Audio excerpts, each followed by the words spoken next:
Мы бы хотели начать с показа и с представления фильма Николая Карабиновича, а потом мы перейдем к дискуссии. Николай, что? Я приветствую всех. Большое спасибо за замечательное гостеприимство, за возможность быть здесь, за возможность поделиться с вами.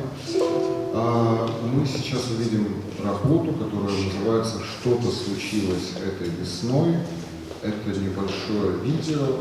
Названо это видео по строчке из песни советского певца Валерия Бадзинского, который родился в Одессе.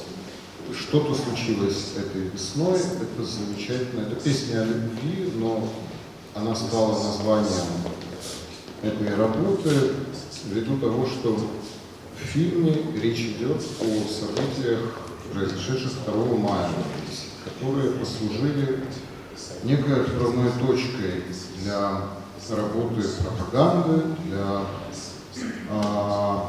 такой исторический экскурс о событиях 2 мая. В Одессе в этот день произошли столкновения в центре города, в ходе которых были убиты несколько проукраинских активистов. Затем столкновения перенеслись в другой район города, и возле здания Дома профсоюзов на Куликовом поле в Одессе они продолжились. Дом профсоюзов, который вы увидите в этой работе, он странным, до сих пор не очень понятным, потому что расследование находится еще в процессе, образом воспламенился, и в ходе пожара в этом доме профсоюзов погибло больше 40 прорусских активистов. И, собственно, вот об этом всем вы видите сейчас в этом фильме. Спасибо.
if anybody has questions or reflections, maybe we can ask them at the round table.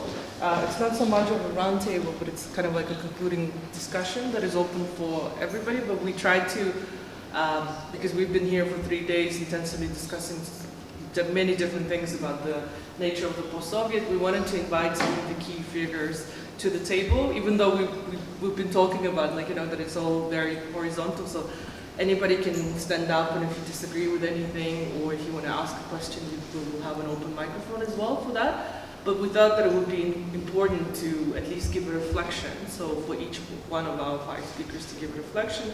We have 3 of our guests. Bart, can we please ask you to take a seat? Nikolay and Evgenia. Then we have our local friends as well. Mohammed, please, can you take a seat at the table? Аясында. So in beginning, we will have Mased Rustemova online, hopefully, if she joins us via online platform.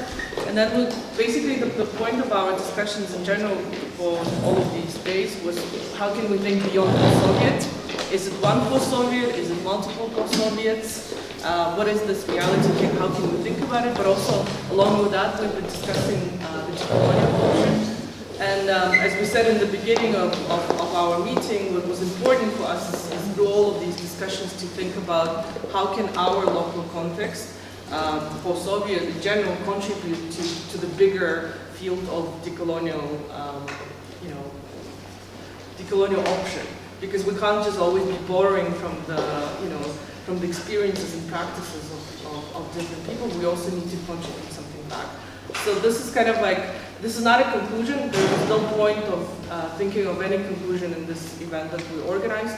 We were more thinking about the dialoguing and discussions that will hopefully bring each one of us and all of the people who participated to some sort of practice and continuation of these discussions later on. But please don't take it as something like, this is the ABC of Kazakhstani or post-Soviet decolonial, and that's what should be applied as a manual. It's still an ongoing conversation about the things where we're seeing ourselves.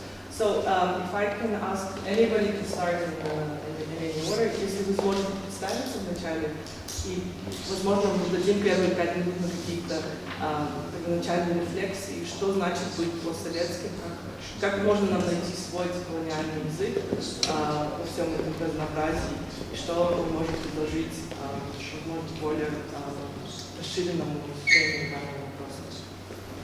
Perhaps I can start with my remarks of today. Today I've been listening as well as I could.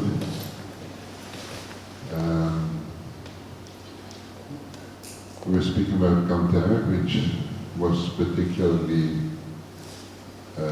imposing itself again after yesterday. And there's some remarks I have. The first one is that how intense it is to be an activist here. Timothy Schneider is saying, and I think quite rightfully so, that we should be aware of the fact that democracy is not a given. It is something that should always be performed, and that the essence of that is people taking risk. But the risk can be different levels of risk, and can also be particularly high. And then that becomes a kind of a central feature of this element. A second thing I remarked is how intense is the weight of Kantar. I must say, coming from Western Europe, being at that moment, because it wasn't only Ukraine, I think, which was mainly looking at the Russian troop build-up on the Ukrainian borders. I didn't notice it, and there was an article in the newspaper, but I think most people in Western Europe didn't even notice it. And certainly not the weight it has.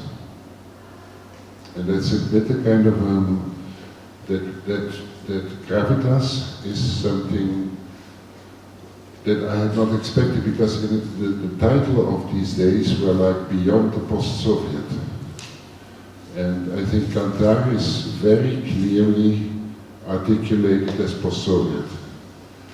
So it's very hard to get beyond that, and there's such a gravitas in the moment. And in an ethical sense, 287 people which have died, or people who have been innocently put in jail. It's a weight that's not easy to deal with. This I've noticed listening. And then also, what was surprising me is the degree to which it still has to be processed. The degree to which the imaginary is not yet something that can be considered to be shared. So we are now in a kind of in a week which I liked a lot. The beginning of like the conversation which we had 2 days ago with your first remark, where you said let's cut the notion and go further. You know, let's get out of here. Let's get out of this endless loop of post-Soviet, post-Soviet, post-Soviet, post-Soviet. But so so there's what's a bit at this moment a question for me is the temporalities, and how the temporalities, because I think these people who died there, they died because of the future. So how can the temporalities be arranged for this constituency that has to become? So this is the first words I'm speaking today, and it's like I said in the beginning that the first thing I said was that it's you who are us, so that us here is first and foremost you, and I at that moment had not expected to which extent that was to be true. Perhaps we can just make a first. What do you think?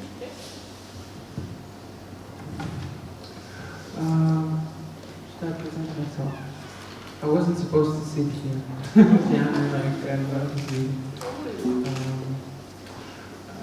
Maybe because I'm making this documentary about language.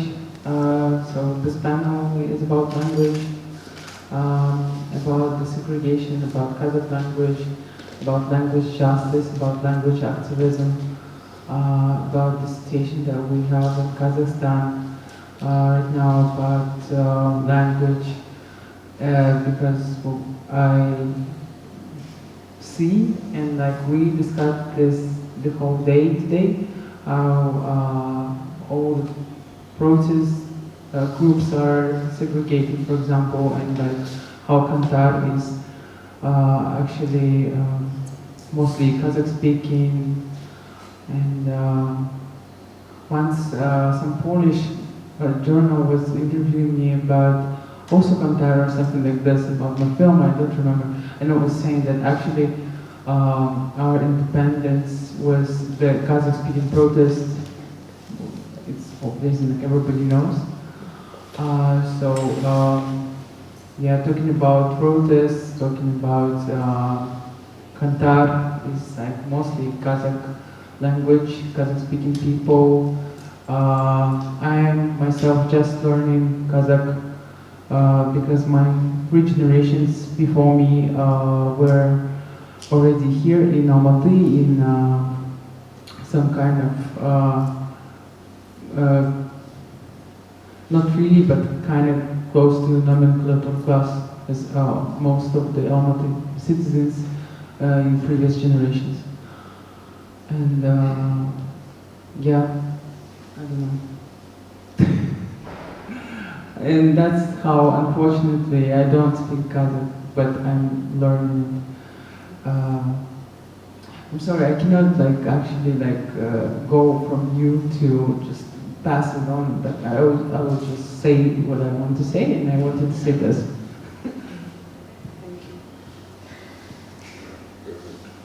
Shouldn't be Korea. Thank you. Hello everyone, my name is Аясында. I'm usually, whenever I'm asked to give my bio, I describe myself as a socially engaged researcher rather than an academic. First of all, thank you, Diana, for inviting me and to Tselinnyyu for having me, but mostly I want to thank everyone who I've met and listened to in the past few days. I didn't speak a lot in the discussions because I felt like it was such an honor to listen to everyone talk and share their opinions. I currently reside in the States, so I feel like my experience of Qatar and everything was very different in a way that a lot of the events unfolded and I was able to see them almost live because I had access to the internet and I was trying to process it all at once, while at the same time feeling incredibly privileged and lucky. So I think a few things that I reflected about during this discussion is that I kept thinking about the moving forward from the idea of post-Soviet, and the one thing that I kind of kept going back to is this term that I thought about, I don't know, the Soviet dispossession, which I felt like, to me, it represents a better idea of the Soviet temporality and the idea that the dispossession that started during the Soviet Union is something that is very institutionalized and structured, and is also very racialized and very much has a specific direction from specific places to other places and regions.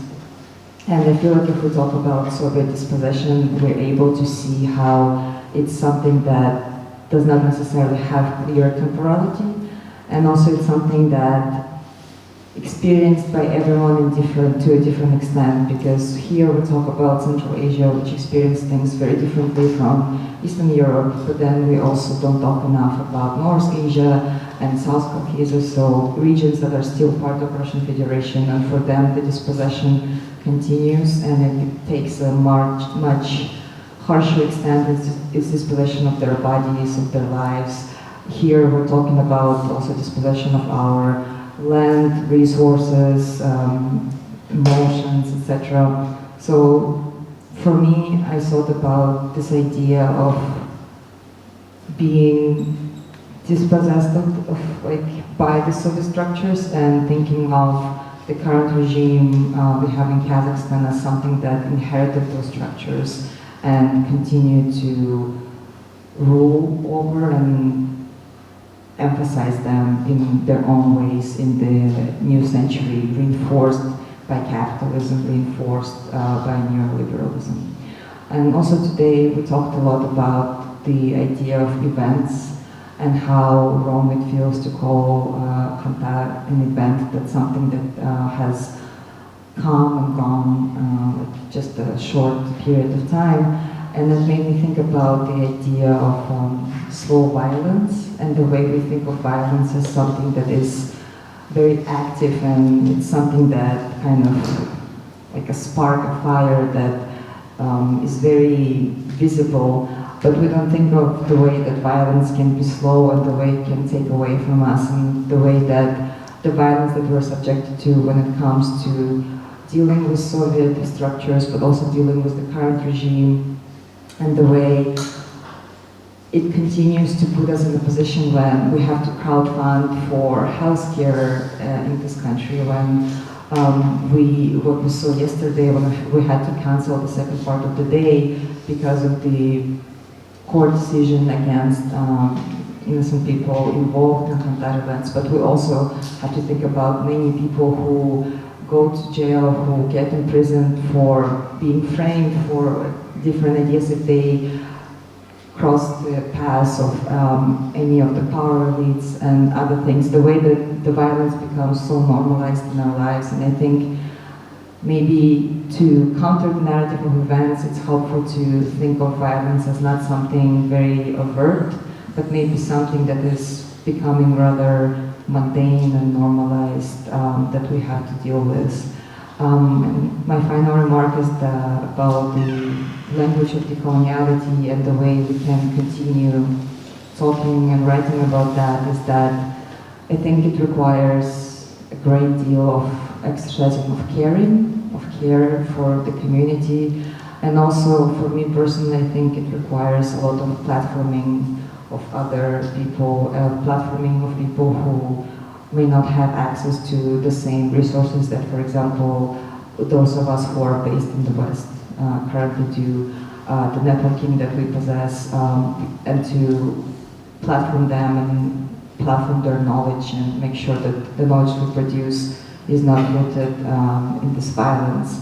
And at the same time, when we talked about the segregation of language and the way Kazakh language remains so marginalized, I do believe that we have to continue producing knowledge on all of this in English, otherwise someone else will do it for us. Otherwise we'll have a lot of Western journalists and academics who will find a way to neatly compartmentalize the events of Qatar, the events of Желтоқсан, Janauzen, and everything else.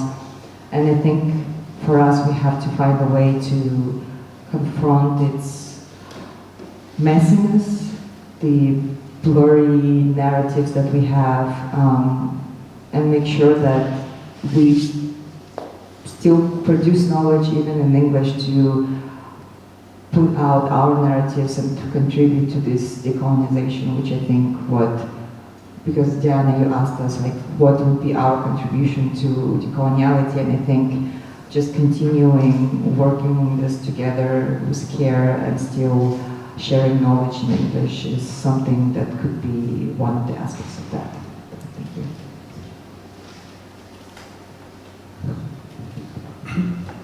Thank you. My name is George Karabinovych. I'm a historian and political scientist, and unfortunately I haven't been present for the last 3 days' debates, so I can only reflect to what I hear now, although I've been part of it on Saturday last week. When Diana started talking about Central Asia, about the language, decolonization, of course, when we think about Kazakhstan, we're in a totally different position to some extent than from other parts of Central Asia, because our demographic, linguistic, and the art structure are totally different, and also the historical chronology of how we've been colonized. So we could talk about 100 years difference from that perspective. As Sylveka was saying, if we compare with countries in the Caucasus or other parts of Central Asia, we really have the language problem, and that language problem is also linked with social, economic, and access to education, access to information as well. We have people who know English, but not everybody knows that. We know people who know Russian, but not everybody knows that. But most importantly, the great majority of the people, especially the youth, especially in specific areas of the country, the major source of information is Kazakh. And for that, obviously, and this is a growing segment, and that's something we should all be thinking about. But talking about language of decolonization, I also don't want to talk about the language as a language, the Kazakh or Russian or English. It's also how the way we modify language. We know that colonization, empires, imperialism are always linked with ideologies, and ideologies always bring languages. When we think about the Bolshevik Revolution and the Soviet Union, we know how even Russian language transformed, and that transformation also brought in lots of transformation within language, within Georgian, within Kazakh, within Uzbek, within Burят.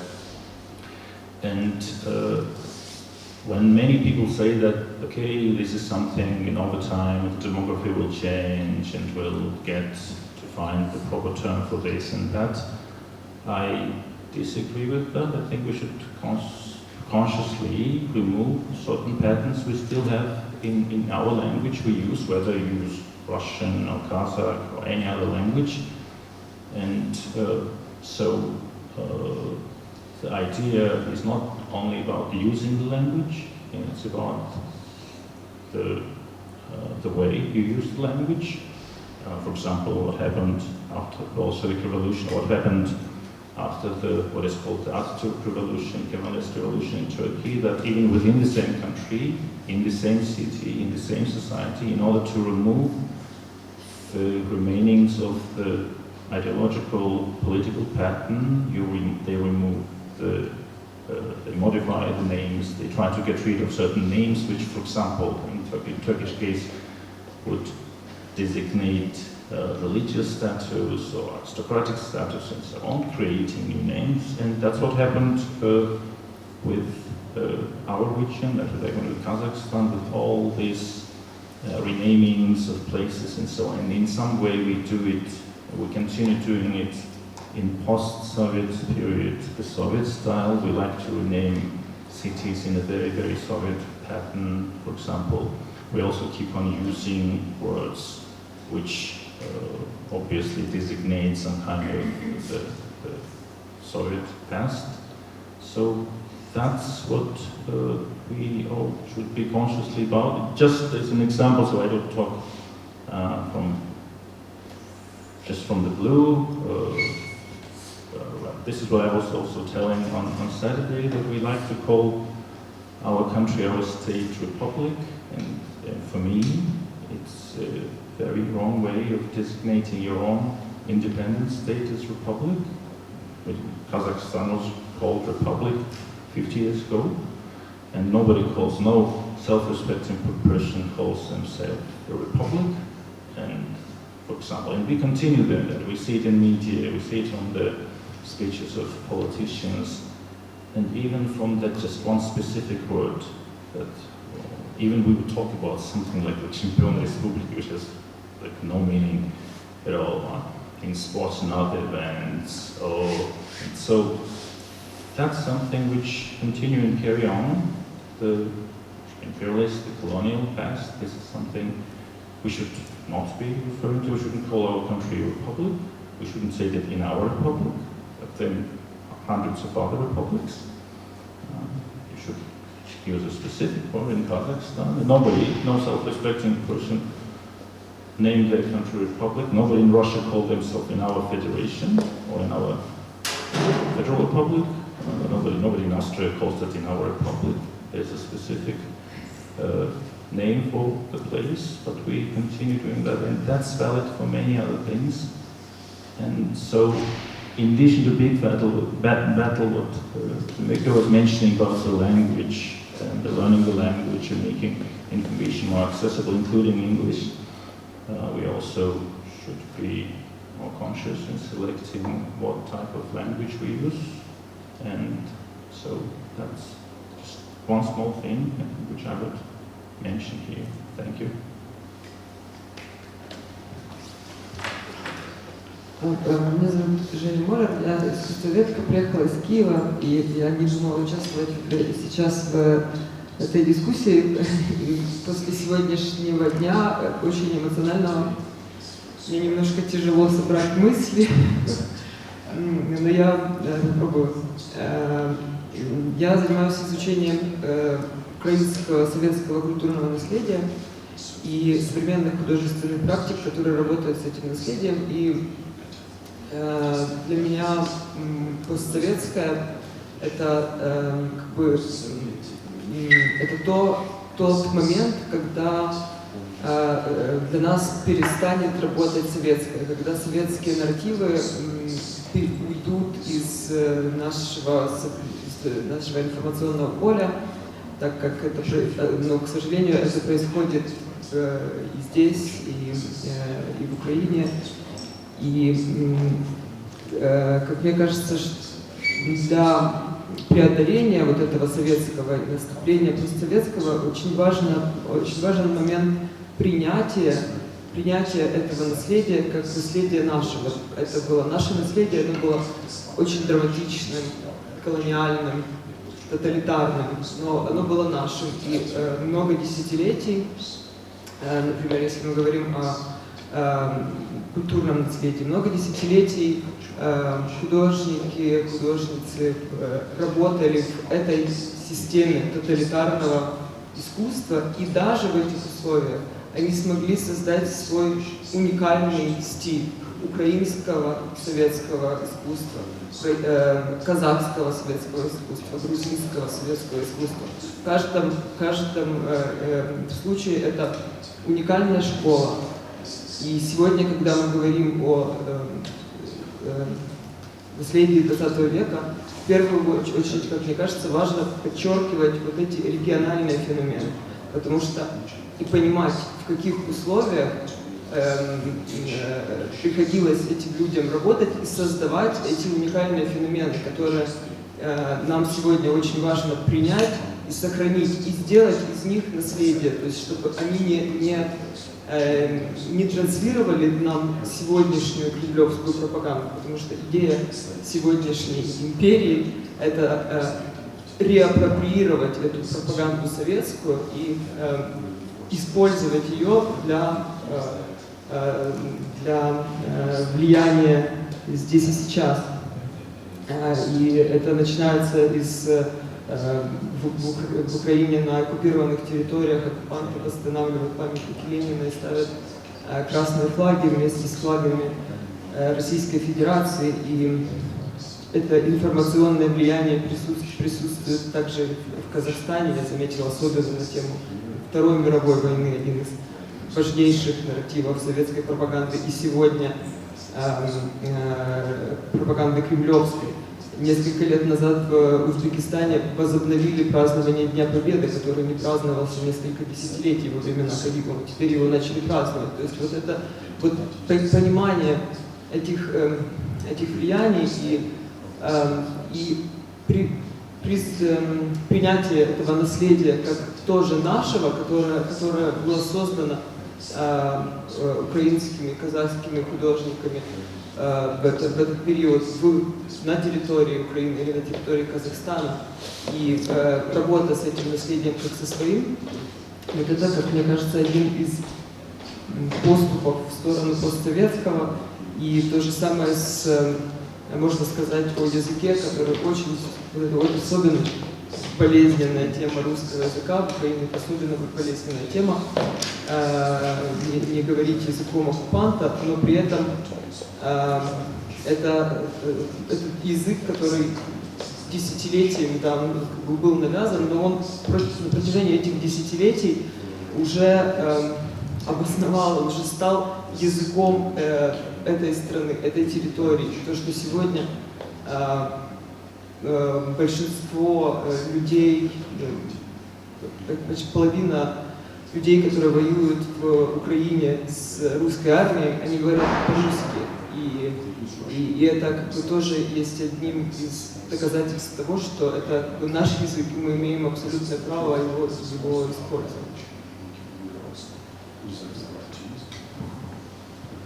Спасибо.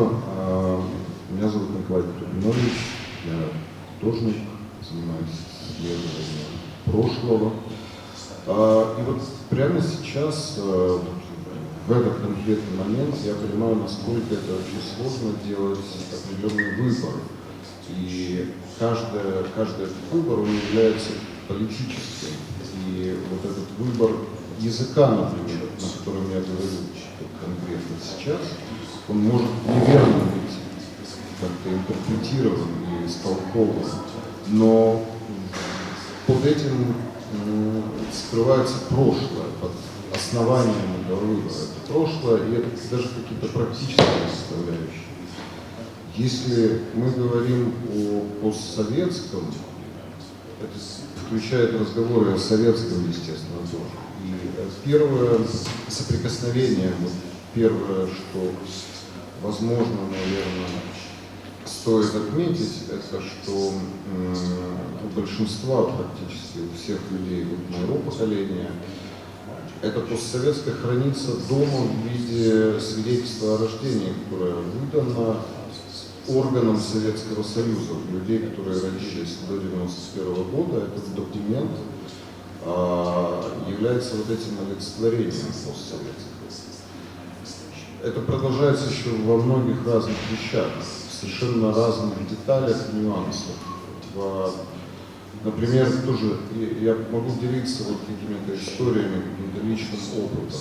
В Ужгороде, очень западной точке Украины, западной границы Украины, до какого-то 2012 года в кассах железнодорожных выдавались билеты, которые были напечатаны на советских бланках. И вот это как бы состояние, вот это переплетенность постсоветского, ее внедренность в повседневность, это то, с чем анализ деталей вот этих. Мне кажется, с этим особенно интересно и важно поработать и говорить об этом для нашего будущего. Символически еще, мне кажется, то, что мы сегодня оказались здесь в музее, и вот крыша музея, она тоже является очень важным местом. Музей — это некое пространство, в котором происходит процесс отбора, процесс архивирования и процесс показа прошлого. Мне кажется, у нас сейчас есть вот возможность все это каким-то образом обозначить и запустить какую-то мысль. Спасибо.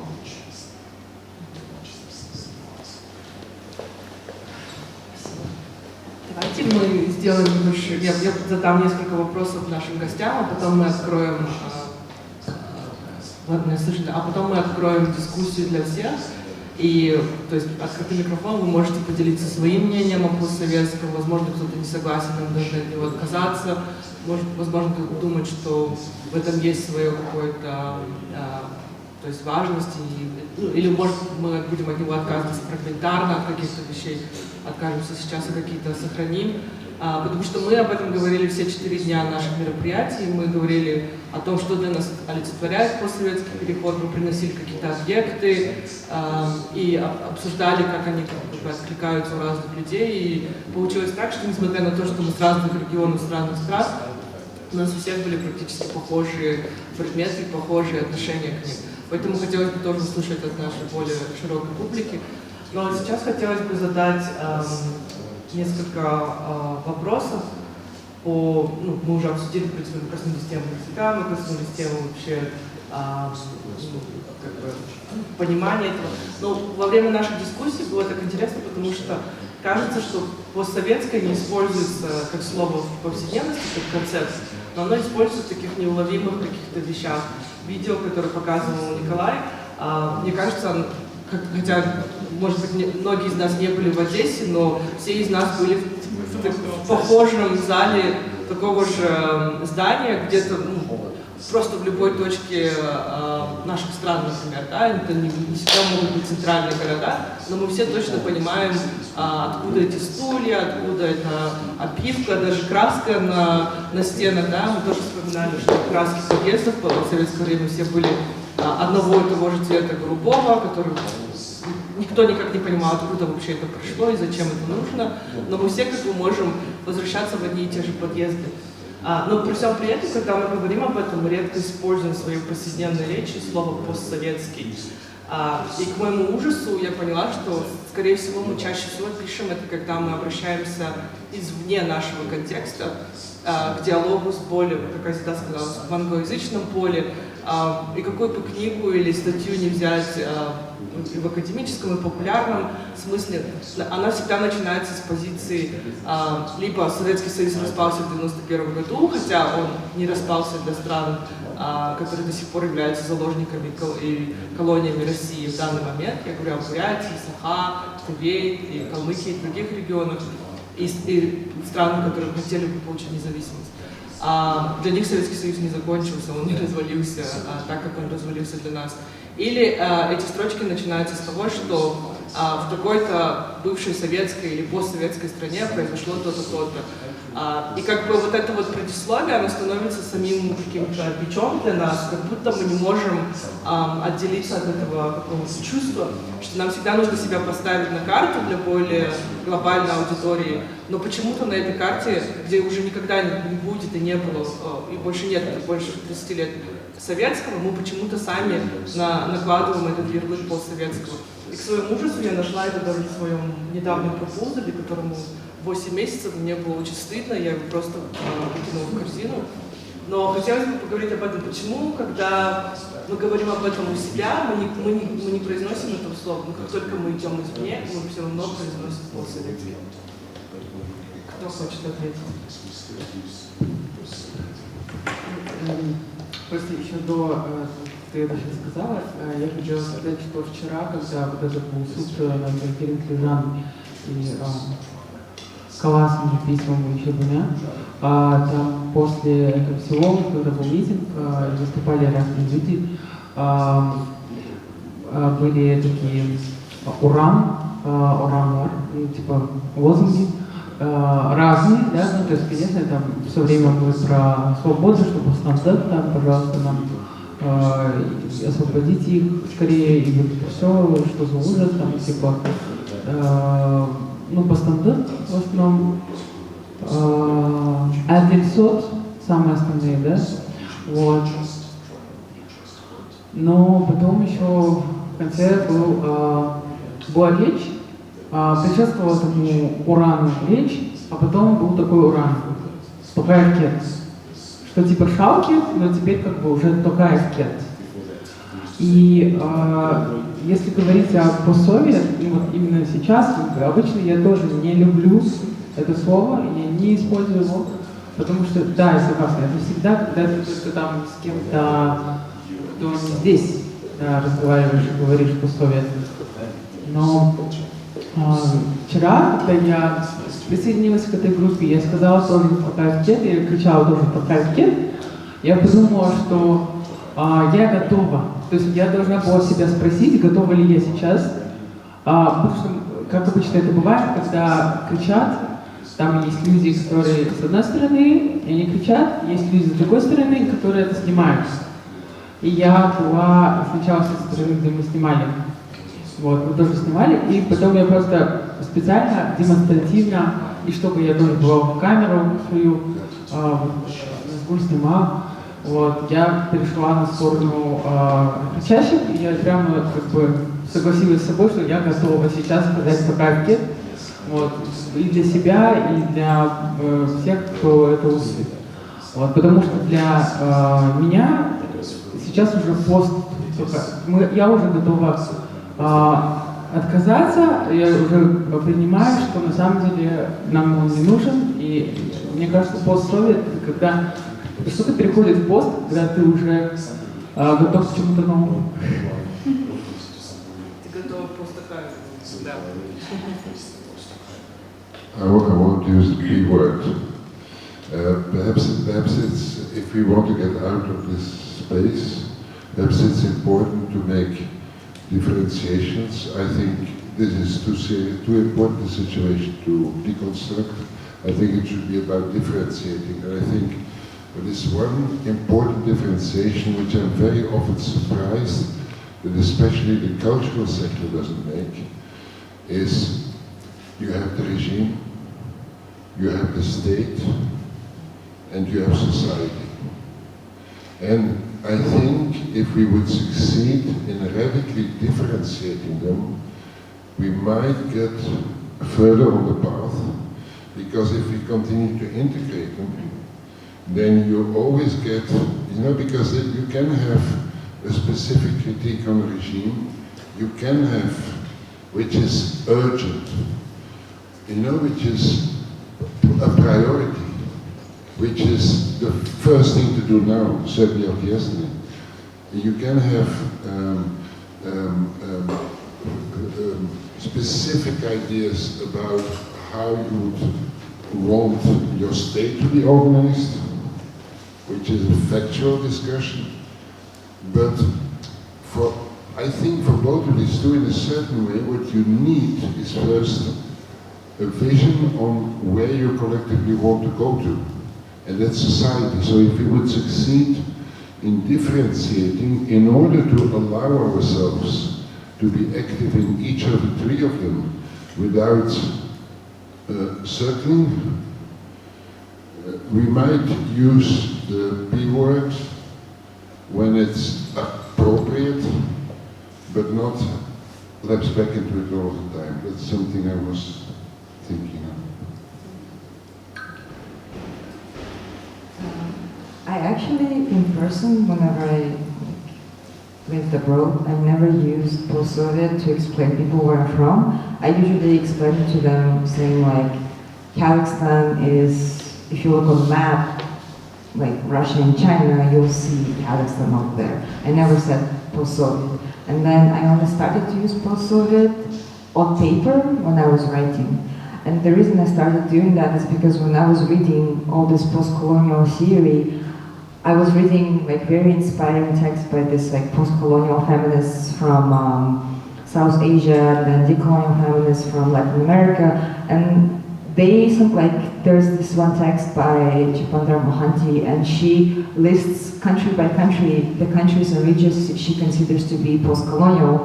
And I was looking, and Central Asia wasn't there. And I read it like very early on in my education, and I got this impression that I cannot use post-colonial, that post-colonial is not my word to use. And because of that, I should use post-Soviet, because if I say post-colonial, people are going to be confused. They're going to like point out to my mistake, or like they're going to like debate, like ask me to edit this. And actually, one time when I was writing like an op-ed, I think for Open Democracy or something, I used the word colonialism, and the editor like asked me like, why would I use that? So I think the reason, like, your question is very, very important, but I think we should also consider the fact that we use certain words not entirely on our own volition, but also because people are like pigeonholing us into one specific thing, and sometimes we are like, especially as like researchers from like underrepresented regions, when we enter spaces of academia or Western media, we often like, at least in my personal opinion, I feel a bit like small, and I feel like a lot of the time, because of my racial identity and my gender identity, I don't have enough like power to stand up and say like, oh yes, this is post-colonialism or decolonialism.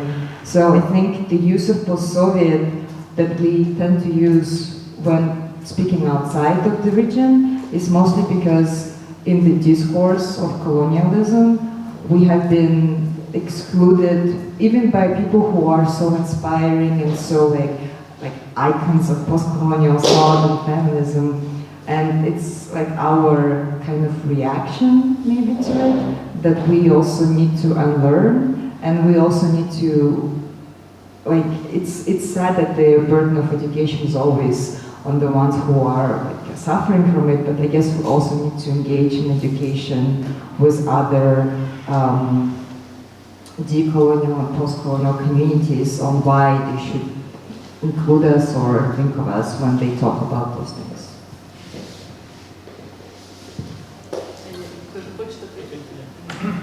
Thank you. Just note about post-colonial and post-Soviet, I think it's more or less a matter of timing. I think 1990s and further on was the period, unlike the several few decades before that, when post-colonial was more often used. What happened after the collapse of certain other political entities, Yugoslavia, Soviet Union, that became quite a thing. But one of the features of post-Soviet is that unlike post-colonial, this is euphemism, it's a very politically correct term. Like, okay, we were a Soviet Empire, then we collapsed, and we are all post-Soviet. And in connection to that, we often hear about that the Soviet Union wasn't quite a colony, the Soviet Union wasn't quite an empire, even the Russian Empire wasn't quite an empire. That's what we could hear very often. And that's more political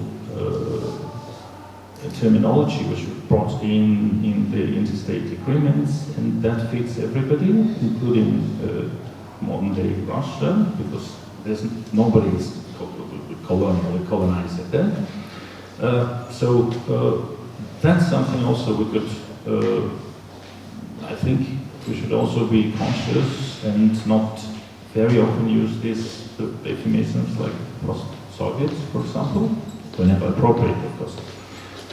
One thing about post-Soviet, and Diana mentioned that it's not that we have only the word post-Soviet, there are lots of other things which direct to that. We often hear, sometimes totally incorrectly, something like СНГ.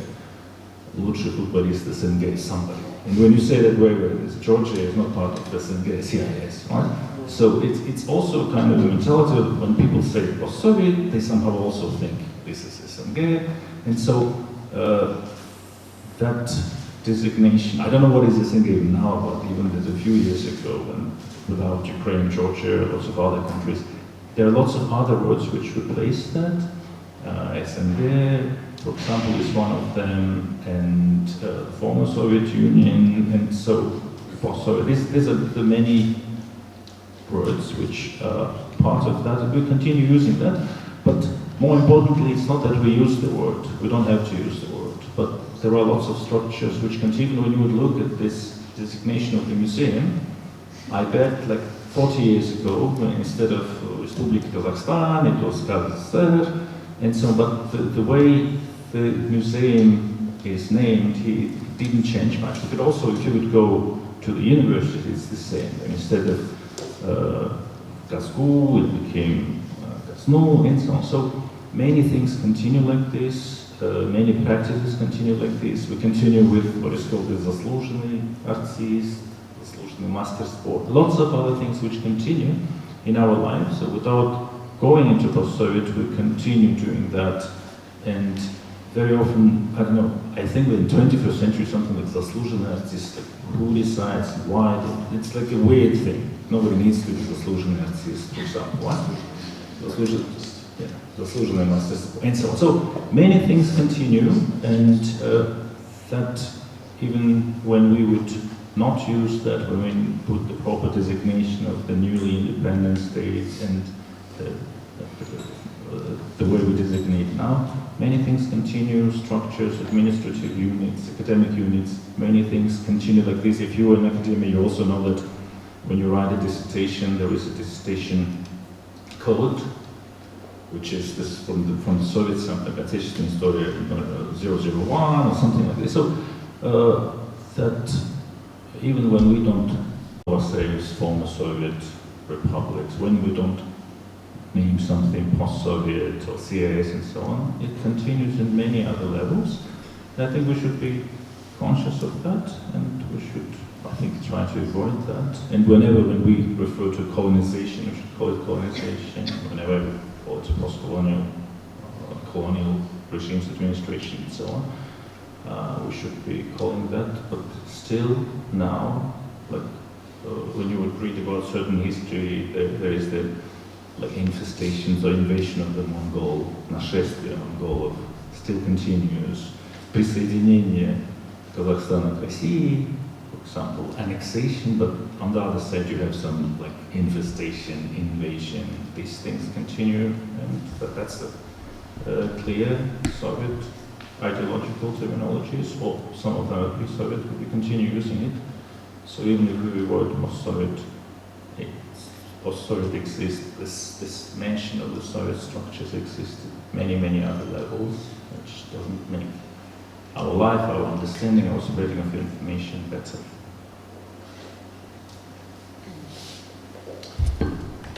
I can add maybe one important thing that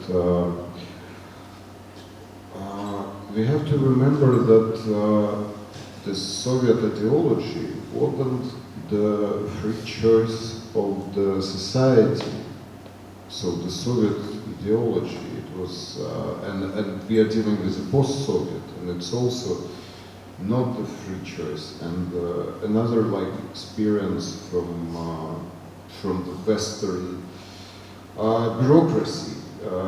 If you fill in the form in Netherlands, you have the only possibility to write the place of your birth again, not as an independent Ukraine, but only as a USSR. So it's a continuation of the same strategies, the same models, but in a very far territories, in Western Europe, for example. Yeah.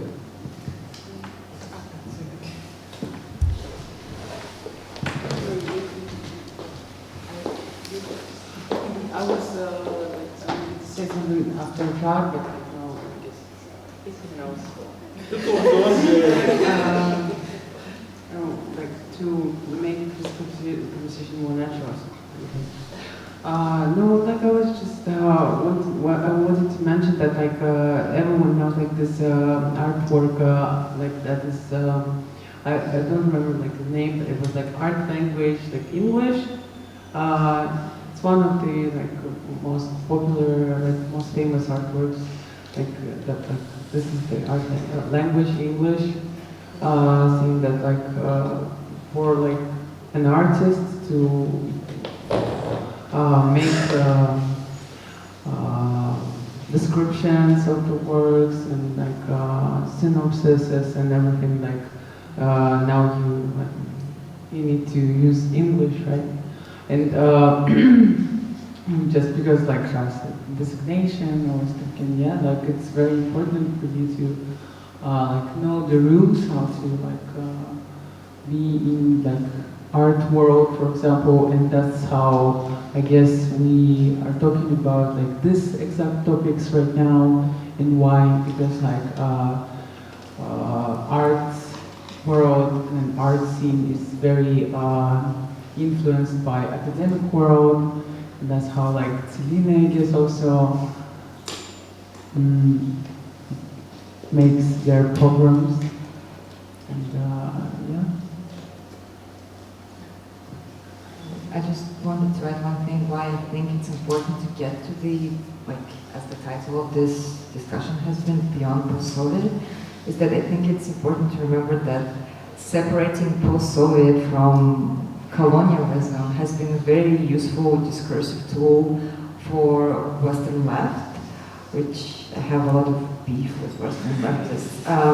Because by separating the Soviet from the colonial, it's helpful for them to engage in this continuous tradition of idealization or romanticization of the Soviet Union, which has been found in so many writings of people whom you can admire, like James Baldwin or Angela Davis, who discourse in the Western left of perceiving the Soviet Union as not only an antithesis to the West during the Cold War, but a place of refuge or a place of like hope and possibility for socialism and communism.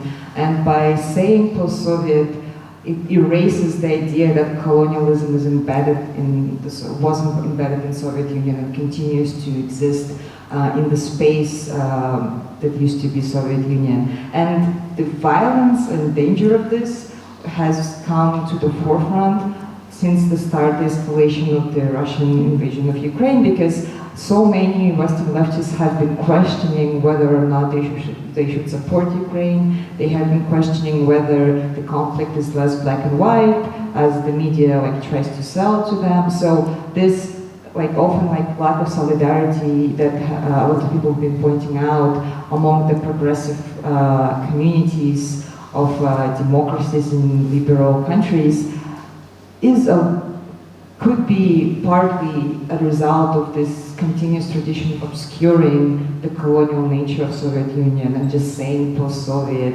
and never like merging the two, which is why I think the whole discussion of moving beyond post-Soviet is so important. Well, it also adds to what you said before about like writing ourselves, our histories and like whatever we need to write and whatever we need to talk about, other than like letting other people do it for us.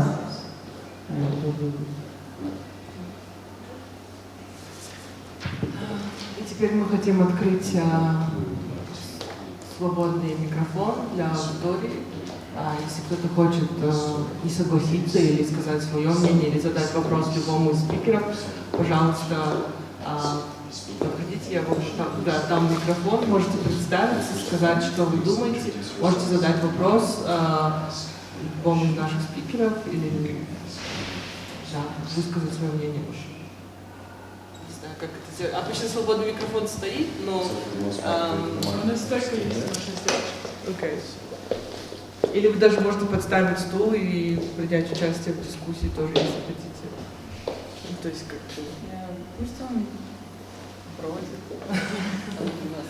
Мне просто... Единственное, что мне нравилось в первые года независимости, это было как она называется? Будка гласности и свободный микрофон. Поэтому у меня фетиш на такую традицию. Я постоянно хочу открытый микрофон. Пожалуйста.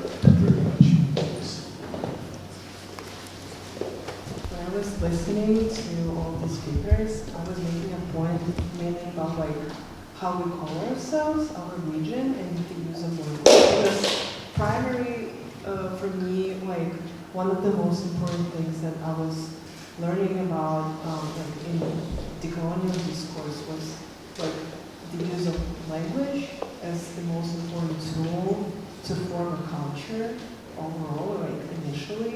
So.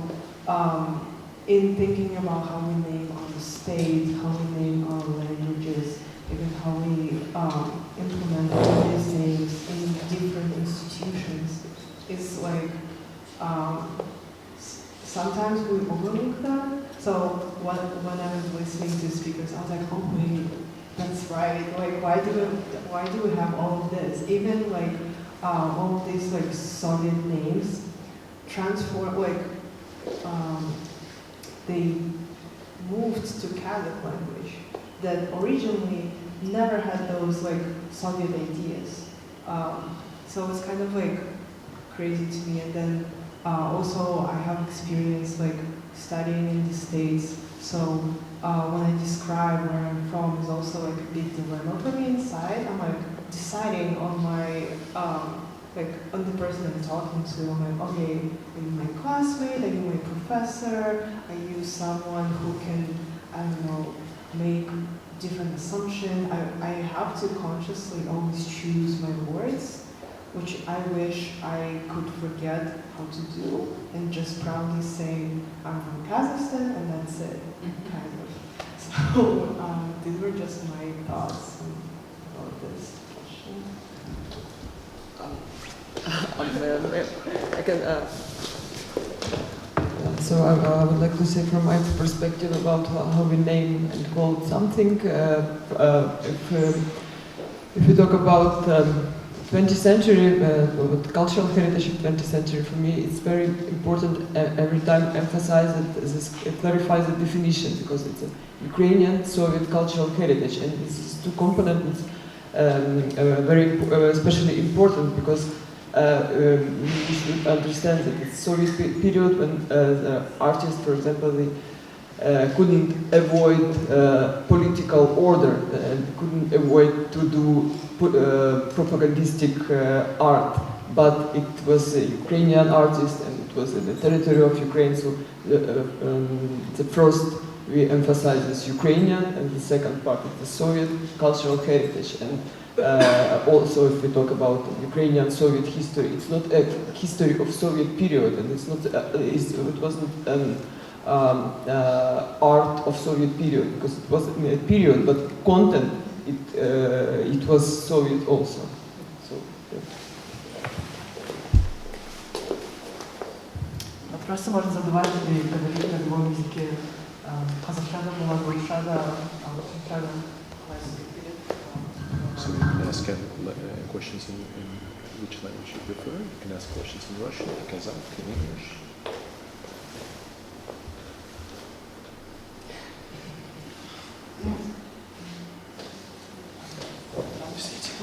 Which language you go there?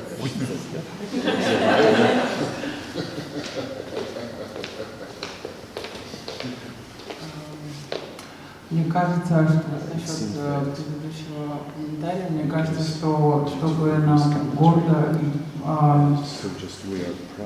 немногословно говорить о нашей стране, типа, I'm from Kazakhstan and that's it, нам предстоит так много работы, еще так много поколений, но главное, чтобы эти поколения понимали, что надо много работы приложить много усилий. I think the forthcoming generation, they should realize that a lot of work needs to be done.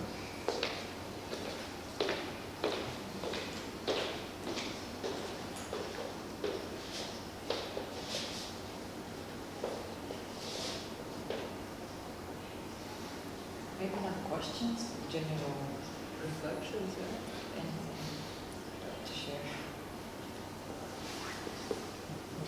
Yes. Мы вас переведем.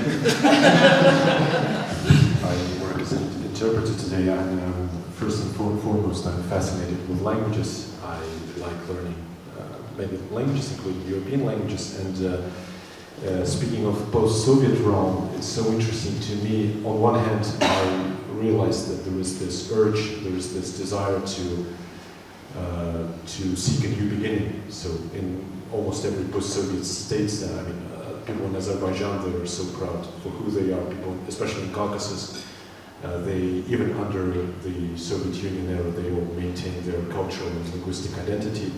And in Ukraine also, a lot of people consider Russian as their first language, but it doesn't mean that they are pro-Kremlin, as it has already been pointed out. And even if you look at famous bloggers like Mr. Bidnikov or Mr. Ptushkin, before the invasion, before the occupation, they used to produce most of their content in Russian, but it does not mean that they are not proud patriots of Ukraine. And I notice in Kazakhstan, maybe there is this over-exaggeration that the fact that we have a society that is so segmented in terms of language.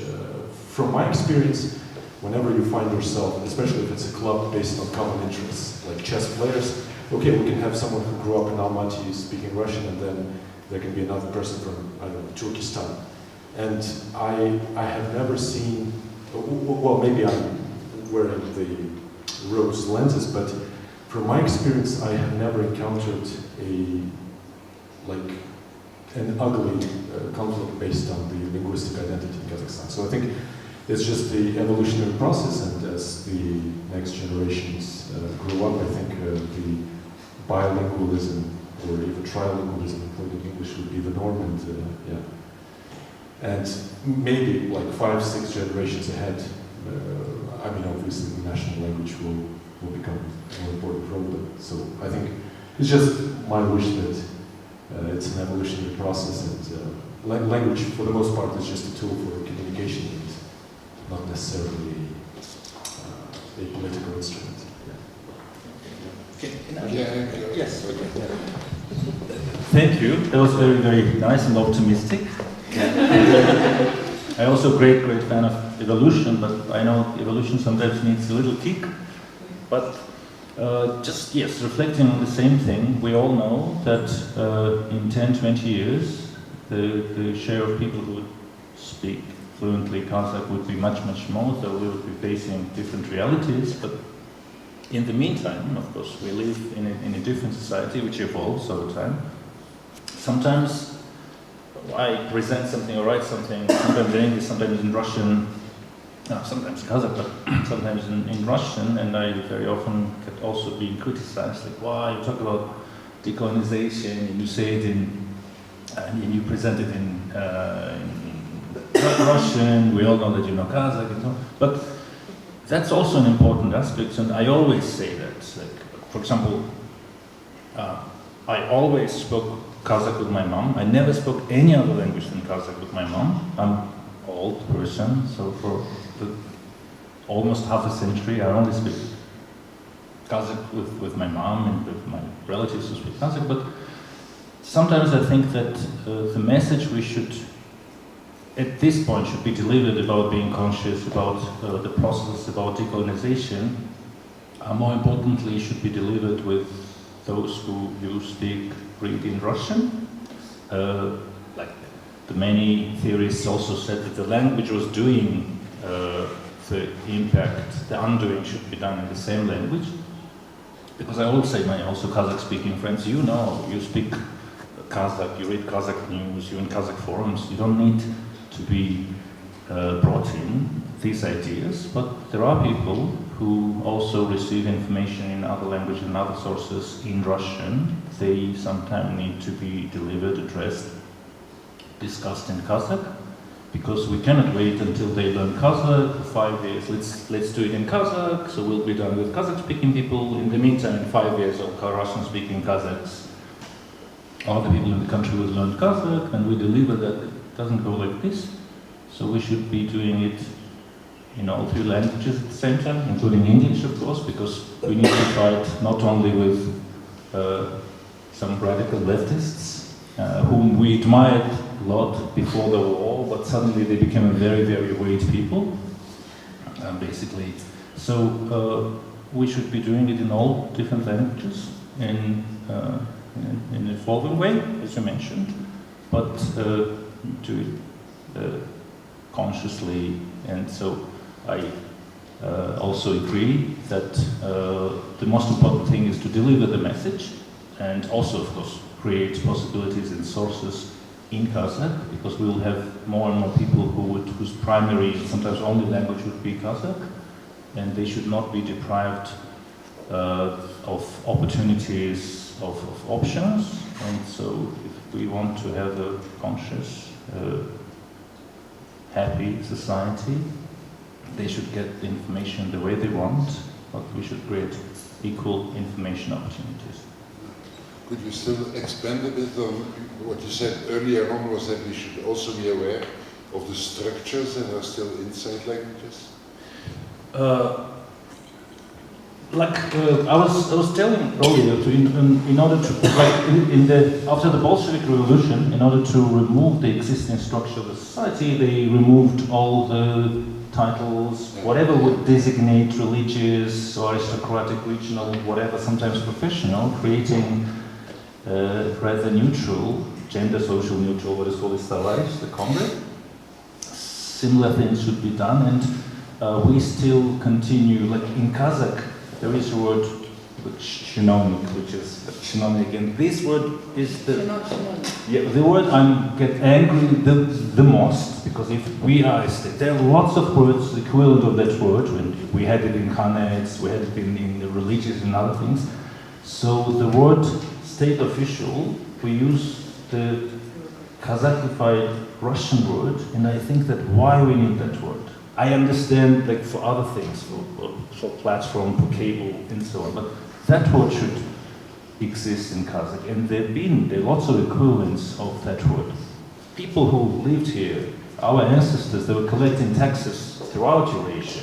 There are lots of other words, but we decided to pick up the word which designates the state structure, and we still call state official chinovnik, which is, I even don't know how to, because it's a weird word, right? It's an official word that we have even in our laws, and I think that's the first word we should change, because that's a weird word. That should, other words, there are other words I am not happy about, but that's the word number one. If they would ask each person who will delete one word from Kazakh language, that would be my word. I still have hope in the open mic, so please. So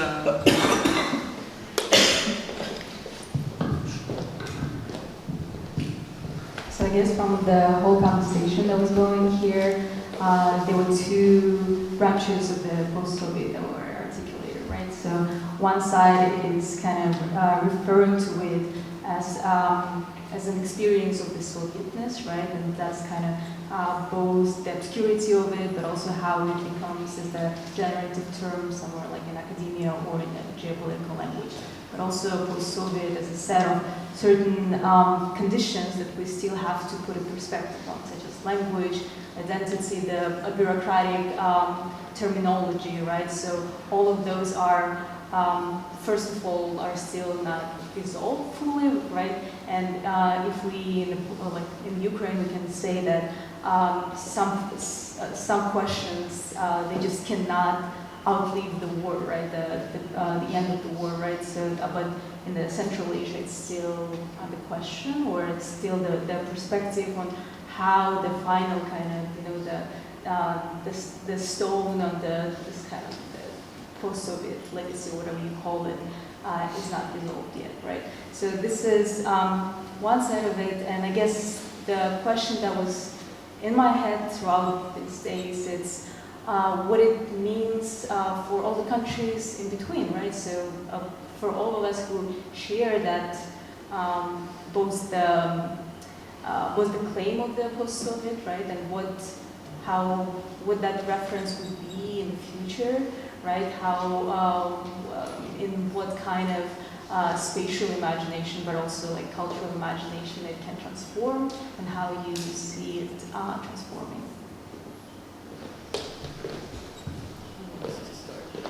Diana, we want to hear you. Right? You forced us to speak, now it's your turn. Yeah, you want. Take a shot. Okay, I don't know. I actually wanted not to speak because I think, you know, we've been discussing a lot here, and it was always not in the form of a lecture, but as a dialogue. And I think that's for me very important. I don't call interviews or methodology a methodology. I think it should be a dialogue and a conversation in the community. So that's what was my approach. And that's why I'm even hating the tables here that we separated and that there is a hierarchy here. That's why I hoped that, you know, the open mic would break that. But basically, my journey with the post-Soviet has been with me my whole life, and I've been talking about it more publicly in the podcast, which I should advertise, called Adikalon, on YouTube, organized by Bashtan. And there we try to sort of encapsulate what does our decoloniality mean. And it eventually always broke down to talking about Sovietness and post-Sovietness. And I think it's been always haunting my research in general, even when I didn't want it to. That's why I asked about the academic language. My editors for my second book, they actually asked me, can you please write a personal story about why did you do field work in Latvia and Kazakhstan? These are Latvia is a European state, Kazakhstan is Central Asia, and so on. And I remember that it was really difficult to write that opening that I hope people enjoy reading when I'm bearing my soul by saying that when I came to Riga in 2012, I had a local host, and I was really worried that nobody will speak Russian to me. There was like a worry even back then. And my local host spoke perfect Russian. She was much older than me, and our journey from the house where I lived in was in a very Russian-speaking neighborhood where Soviets used to send Russians in mass to work in local factories. I think it was very important. It was called Pingaraks, and I found it as a home for a lot of my questions and so on. I'm sorry that I'm speaking academically, but I think it's important to sort of position ourselves where we belong. And she started this conversation with me immediately. She started looking for certain points of connection, even though we were separated by age, but she was saying and we spoke Russian. And that came almost like naturally, but the whole time when we were walking, when she was showing me the rubbles of the Soviet factories that were all around the district that was actually built for these communities to live there and so on, she never even once questioned the one the one remnant, as I call, of post-Sovietness that was in both of us was our perfect Russian language and how we embodied it without an accent or. I was really not conscious about not using certain Kazakh or localized words in my Russian, and she was also very conscious of that too, even though I know that Latvian Russian is very different from Kazakh Russian. But that just that half an hour conversation that we just met, and we were walking to the supermarket, and then she tells me things that I had never thought about, and she says this is an automobile center or ex-automobile center. People used to stand in line to get it during Soviet times. Or this is that, and I knew nothing about it because I was born much later and I didn't understand any of that. Or another anecdotal point that I had with my friends, and I said Rustema was supposed to join today, but she's in the school and we had a communication problem. And Asia Dalot was supposed to come as well, but she has childcare issues, so unfortunately. But these are my friends, and we're all part of Pastakovska, Sebekova, Guzel, Gulzat Batoeva, Erika Marat, and a couple of other people. We are, part of the community together. We have a chat. And I was telling them how I was conducting fieldwork in Tashkent, and I was talking to Vyacheslav Akhunov, who is our monumental Leninist. He always brings Lenin to all of his works. And once I asked him, why did you do that? And he said, well, it's kind of like a continuation of this terror of the Leninist rooms that when you were growing up in the Soviet Union, the moment you were born till the moment you were dying, Lenin was always with you. And I remember how my mom used to joke, sort of like, Lenin is always with us, but hers was from Salyarizek, and she just kind of changed the guests are always with us, but for her it was like, Lenin is always with us. And then I asked him, because I didn't really know, I said, I'm really sorry, what is a Lenin room? Because he said that his art is about Lenin room. And, he was taken aback, but he discussed it with me. When I told that story to my friends, they all laughed at me, and they said, how can you be united in post-Soviet, you don't know anything about, Soviet Union. And I felt really ashamed, because I really didn't know what Lenin rooms were. And that to me became a journey to this fragmented understanding that sometimes Sovietness is very much embedded in us, and sometimes it's completely gone.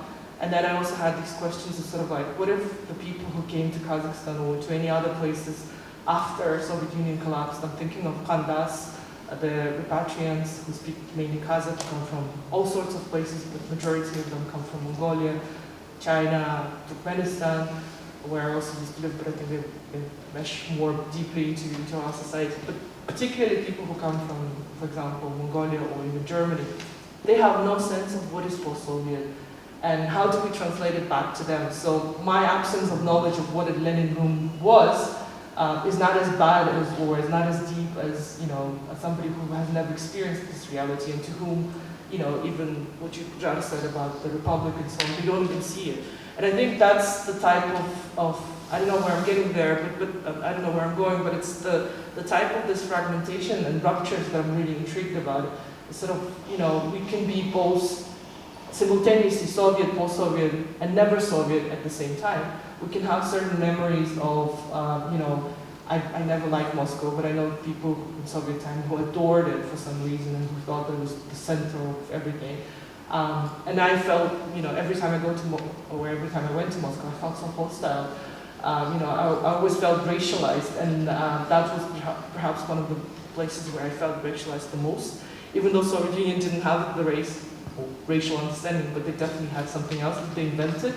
And the fact that nobody speaks about that is also something questioning, right? The fact that Lenin created the sense of republics, those people who deserve a republic, those people who deserve okrug, and those people who deserve just to be called narodnosti, that he differentiated between nations and okruga, nations and peoples. I think, when people look back into this history, it's not just about letters and so on, it's also about the deeply rooted things that people normalized for a very long time. And, another shock that I had recently, because I was working on Jeltoksan archives, a lot of the protesters in 1986 brought banners that read just like the banners that people had in Kandar and just the banners that people had in the Gorg yesterday. But their banners read идеи ленинизма должны быть претворены в жизнь.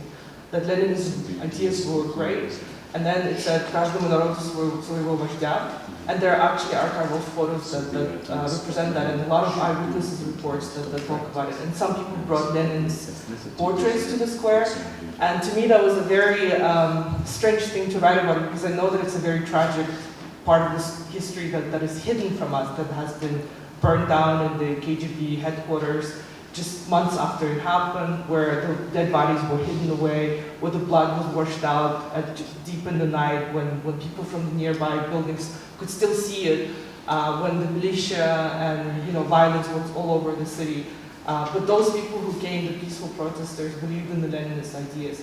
And while writing about it, I didn't know what to do with that, because that's also Sovietness slipping in.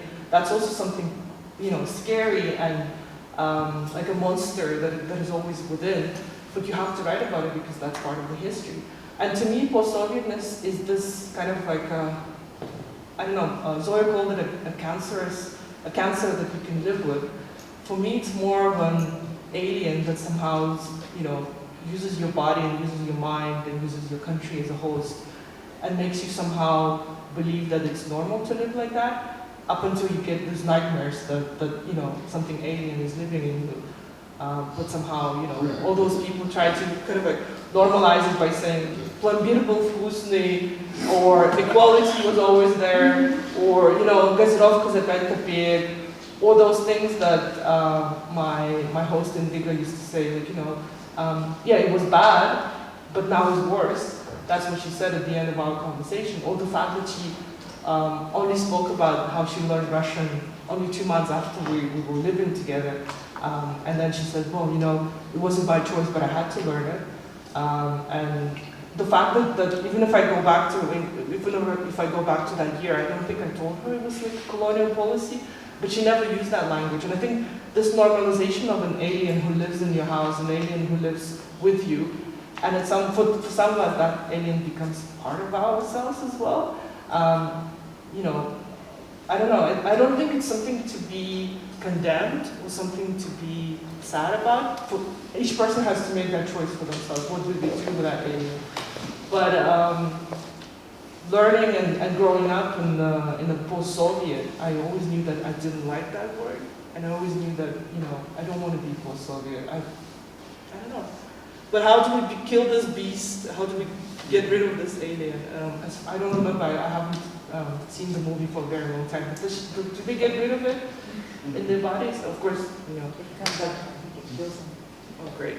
I hope there will be a different ending to that. But yeah, I mean, usually I'm writing more structurally, so apologies for, like, you know, jumping all sorts of stories. But I think that realization of seeing the post-Soviet, of seeing some of these contradictions and ruptures in your own writing or in your own life, in the stories that people tell you, or in the archives that you find, this is something that often scares me. And I think I'm more scared of how we live to normalize it, and how we don't question that it's something that is problematic. And just the last thing I want to say is that I'm really grateful to Ukrainian scholars and Ukrainian people, because initially, when I started my research many years ago, I knew that I wanted to do Ukraine as well.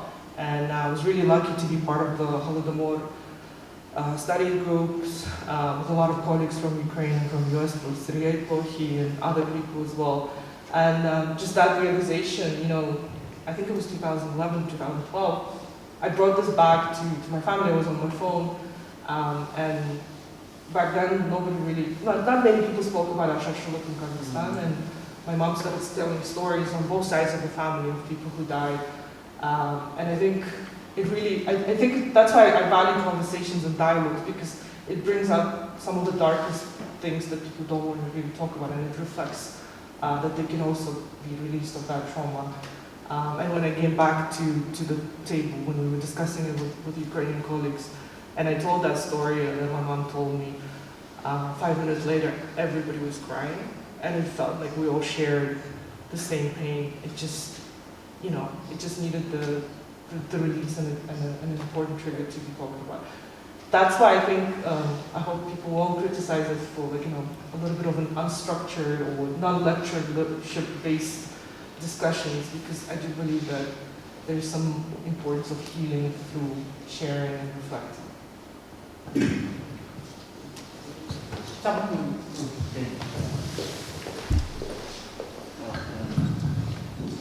Thank you for this really interesting discussion here. I'm a journalist from Germany, and I really liked your statement on the left-wing intellectuals and like romanticizing the Soviet Union.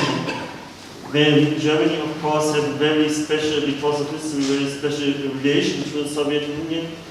And the big problem is that, like, Soviet Union, our country, is always, it's just Russia.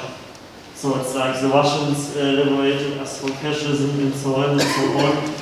And so it was like not only for left-wing intellectuals, but like for many people, especially like in Eastern Germany, of course. Also like the 24th of February last year, like a big shock. So that like people have to learn that no, like Ukraine, like other countries, they are not part of Russia anymore, and like this is completely, it's like completely collapsed. And I'm studying Eastern European Studies in Berlin, and like our institute was founded in 1951, like observing the Soviet Union, the Eleni, and well, still today, like Institute for Russian Studies. So our institute had connections like with Moscow, with St. Petersburg. I was also like for 2 months in Moscow, but then I, of course, went back because of the invasion. And now suddenly it has completely restructured itself, like to have new partnerships, and now like people are discovering all the other countries suddenly, but it's like a very slow process, especially in academia.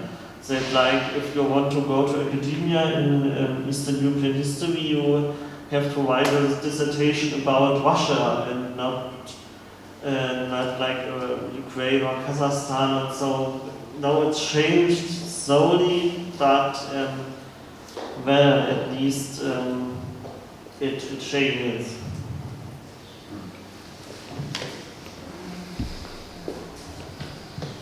Yeah, I think that perhaps we could reverse also a little bit. I imagine that part of your question was like the post-Soviet, but what does it mean for the lands in between? And then I thought perhaps at the end of the day, essentially, potentially, both Central Asia and Ukraine are okay. There's a lot of work to be done.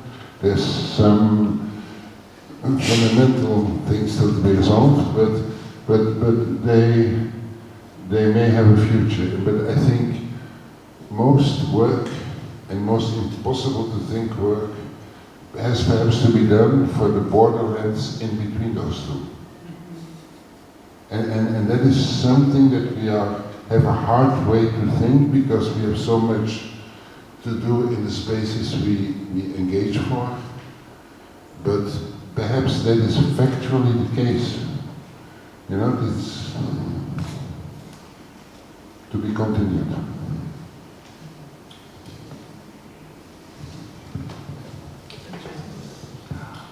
Just hope that after Diana said, I just hope that, I wanted to say that I just hope that Tokayev regime wouldn't last as much as Soviet times lasted, and that maybe this discussion, like post-Soviet, and designating it as post-Soviet, maybe isn't as actual, as like relevant as it could be designated maybe as post-war, like imagining the world after the war, because like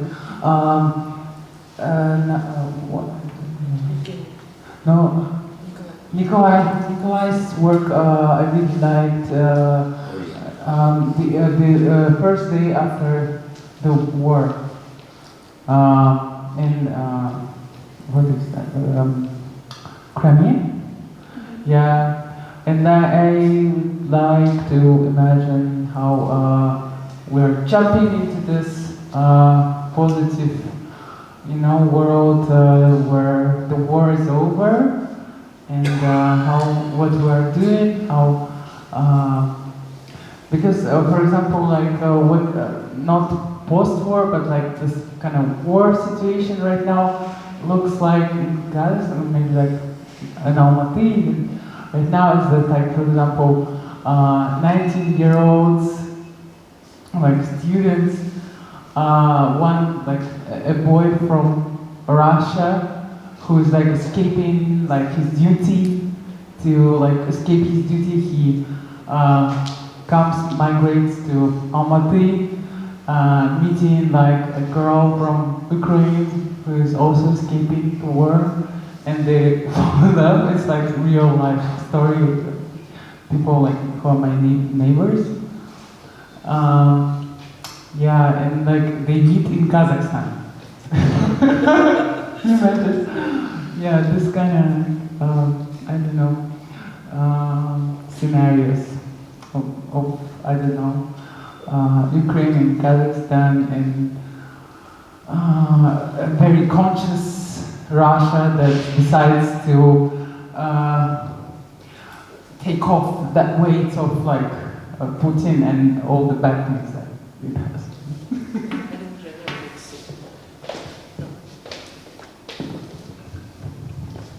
I just want to add about why Soviet is always associated with Russia, because it's like a part of Kremlin propaganda, specifically claim Soviet as Russian, and the only way to counteract this propaganda is recognize the Soviet as our, and to take a responsibility of Soviet, of all events in Soviet period, and counteract and claim Soviet as Ukrainian, on Kazakh, on Georgian, on Latvian, etc. Anybody wants to have last remarks? Okay. Just reflecting to what Diana, you were saying about the Soviet memories, the Soviet ideas, that it's part of art and so on, that it's everybody's personal choice how to cherish it, interact with, reject it, and so on. I think that's okay, it's personal level, but unfortunately we know that everything Soviet, also as you mentioned, as it becomes part of this expansionist idea, this Soviet part, the Soviet structure, Soviet history, Soviet decrees, they became kind of platform for further invasions and wars, and even when we think about this, Petropavlov's separatism, they wanted to create some kind of working people's republic of Petropavlov. It's like, so the Soviet rudiments, they're not very innocent, and they used it, and the way they try to redraw borders, rename it, and so on, that's also became a part of very harmful, violent ideology. So, just like with any other, like it could be Nazism, fascism, and so on, this is something we should also be aware, and also not play much with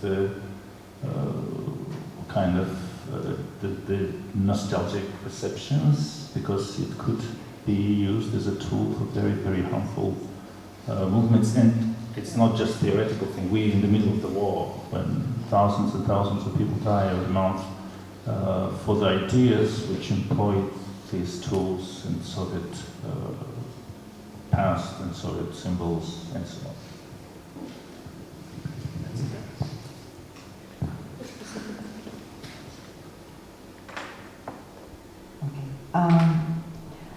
Yeah, I think I agree with you fully. I think it's very tough to walk the line between acknowledging the places that we come from and acknowledging, like,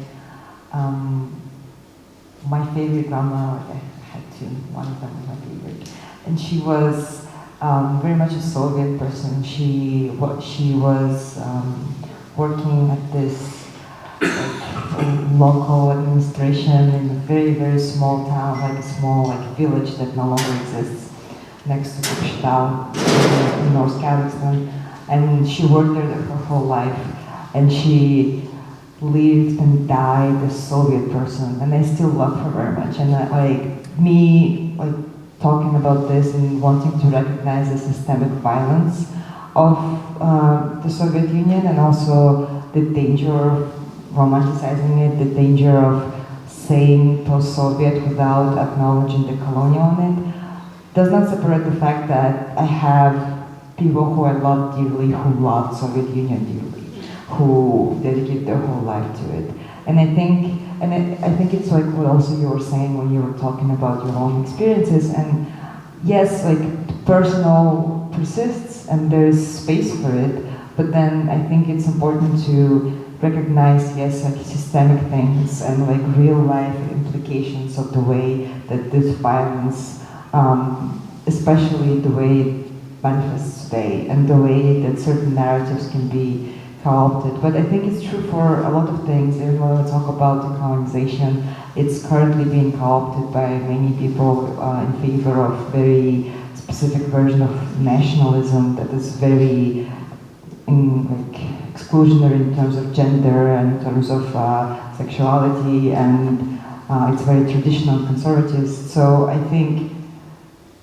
I guess it's gonna sound very lame, but I guess exercising discretion and also like a lot of caring and like being careful when we think about those things is very helpful instead of jumping into certain things and also drowning in some sort of nostalgia. Yeah, I guess that's a good point too. And unless anybody wants to speak, oh, is it?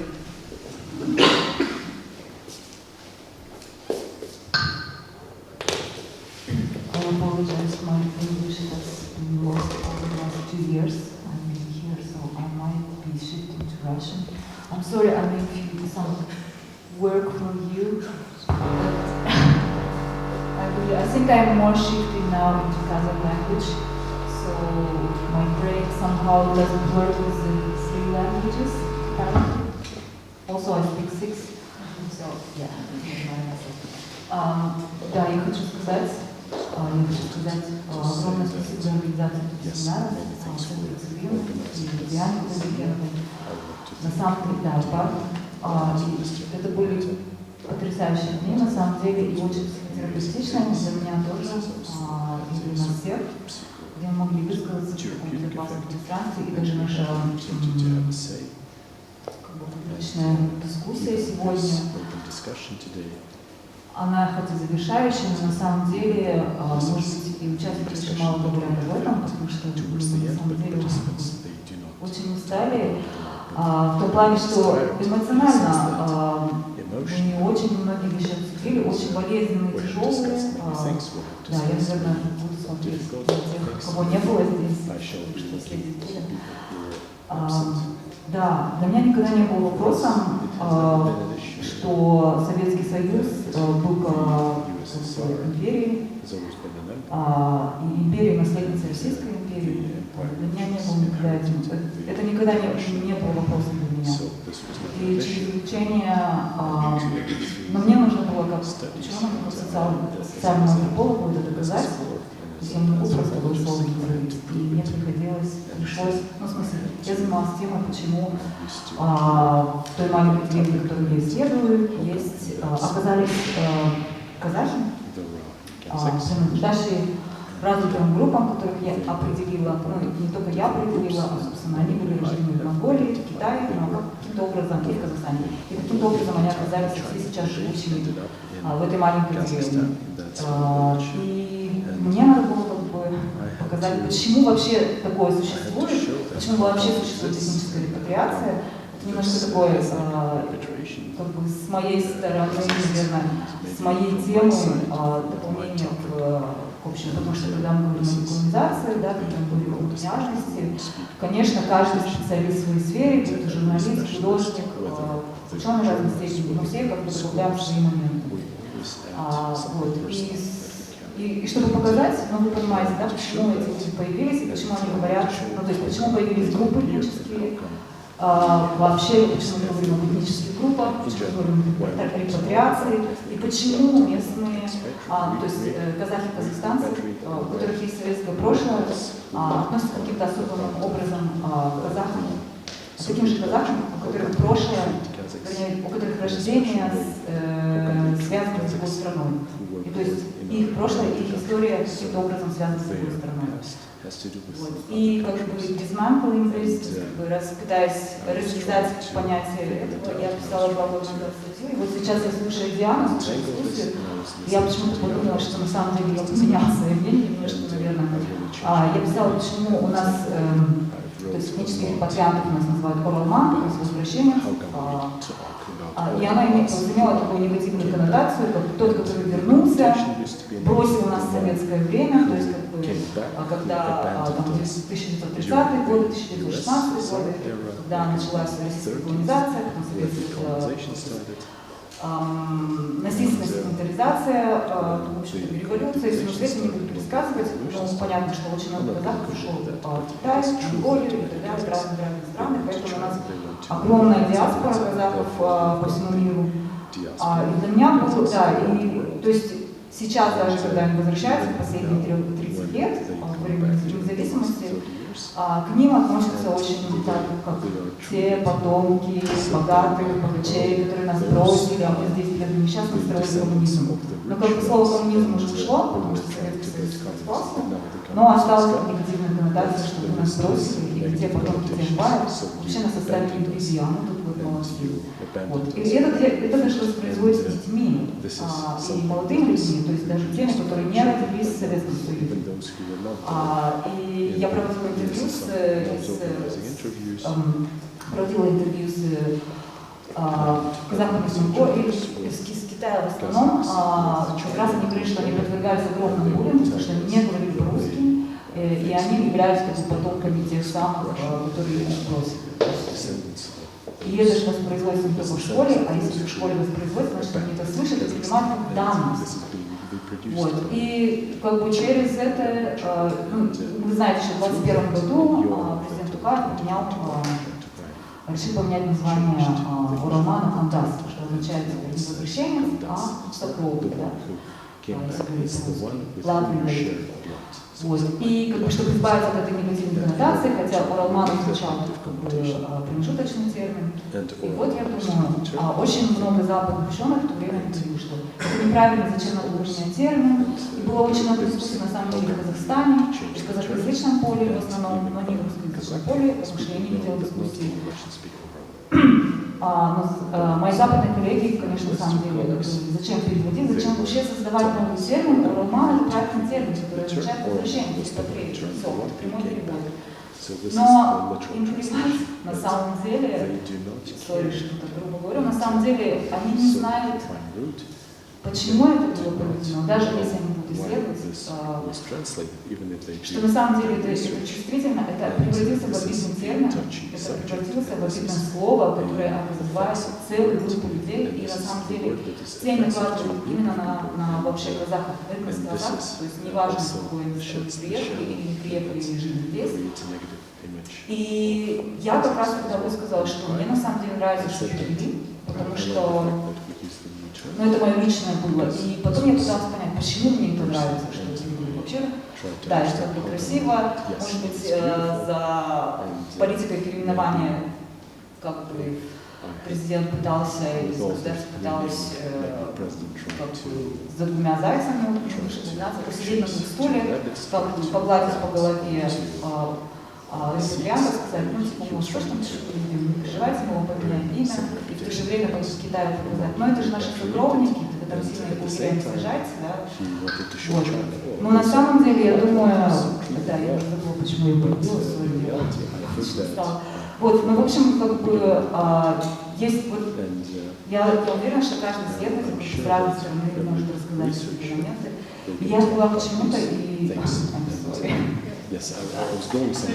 Но это было на самом деле, я еще да, я поменяла свое мнение про Кандас, почему я теперь опять забыла, я посмотрела тебе в глаза и не помнила. И да, на самом деле мы говорили, да, здесь о... то есть, да, самое главное этот момент был, то есть для меня никогда не было вопроса, что Советский Союз был империей, но у меня никогда не было вопроса, вообще нужно ли нам вообще постсоветское и постсоциалистическое, нужно ли нам, почему до сих пор живем в этих терминах. И когда мы начали это обсуждать в этот раз, ну то есть я так особенно не задумывалась об этом, хотя надо было бы, наверное. И вот я думаю, наверное, это очень хорошо, что я ухожу с вопросом нерешенным, но я буду как бы продолжать думать. Может быть, действительно, как Женя сказала, что состояние пост, это, наверное, когда мы говорим о каком-то наследии и есть что-то. А если это еще часть сегодняшнего дня, наверное, это еще совсем не пост. Поэтому, может быть, для меня это еще даже не стоял такой вопрос, хотя я всегда пыталась как бы избавиться от этого состояния, но я не работала я работаю как бы вроде бы с настоящим, с прошлым, не касающимся, а в то же время не касающимся советского. Наверное, да. Мы хотим поддержать немножко дискуссию. Спасибо вам большое. Спасибо всем, спасибо всей команде Целинного, которая все выходные работала с нами. Спасибо нашим гостям Николаю Карабиновичу, Евгения Моляр, Никита Кадан был с нами в Zoom. Спасибо Барту за то, что он все это тоже придумал, привез нас прекрасных гостей. Спасибо большое за что приехал аж с Стамбула, со Астаны. Спасибо всем все участники, тоже, которые приходили каждый день с 10 утра, хотя было тяжело, кстати, попробовать мне. Вам большое спасибо. Жар, спасибо, что ты приходил на все публичные сессии и всегда вставлял интересные слова и очень много давал пищи для ума. Спасибо всем, что пришли сегодня на опен-дискуссию.